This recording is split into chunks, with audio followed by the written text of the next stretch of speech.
দেশের প্রাচীনতম জাতীয় শিশু কিশোর সংগঠন খেলাঘরের নারায়ণগঞ্জের সোনারগাঁ উপজেলা শাখার সম্মেলন অনুষ্ঠিত হয়েছে। আজকের খেলাঘর আগামী দিনে বাংলাদেশ এই প্রতিপাদ্যে শুক্রবার সকাল থেকে বিকেল পর্যন্ত কাইকারটেক নবাব হাবিবুল্লাহ উচ্চ বিদ্যালয় মাঠে এই সম্মেলন অনুষ্ঠিত হয়।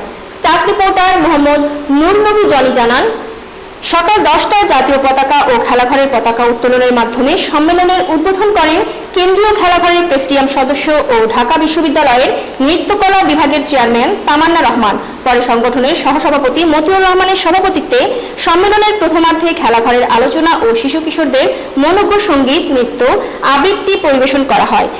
দ্বিতীয়ার্ধে সংগঠনের প্রতিবেদন পেশ, শোক প্রস্তাব, নতুন কমিটি গঠন ও শপথ পাঠ করা হয়। নতুন কমিটিতে আজিজুল ইসলাম মুকুলকে সভাপতি ও লায়ন রাজা রহমানকে সাধারণ সম্পাদক এবং সাংবাদিক মোহাম্মদ নূর নবী জনি ও মাহবুবুল ইসলাম সুমনকে সম্পাদক মণ্ডলীর সদস্য নির্বাচিত করে 39 বিশিষ্ট কমিটি গঠন করা হয়।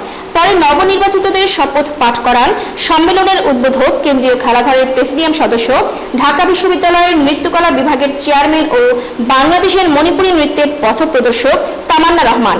এ সময় অতিথি হিসেবে উপস্থিত ছিলেন কেন্দ্রীয় খেলাঘরের প্রেসিডিয়াম সদস্য ও নারায়ণগঞ্জ জেলা খেলাঘর সভাপতি জহিরুল ইসলাম, মুক্তিযুদ্ধের সংগঠক ও কেন্দ্রীয় প্রেসিডিয়াম সদস্য রথিন চক্রবর্তী, কেন্দ্রীয় খেলাঘরের সাবেক সাধারণ সম্পাদক মুক্তিযোদ্ধা আব্দুল আজিজ, জেলা খেলাঘরের সহসভাপতি ও মুক্তিযোদ্ধা লক্ষ্মী চক্রবর্তী, সাধারণ সম্পাদক ফুয়াদ মহসিন, রূপগঞ্জ খেলাঘরের সভাপতি জয়নাল আবেদিন হীরা ও নারী নেত্রী তৌফিকা শাহিদ রিনা প্রমুখ।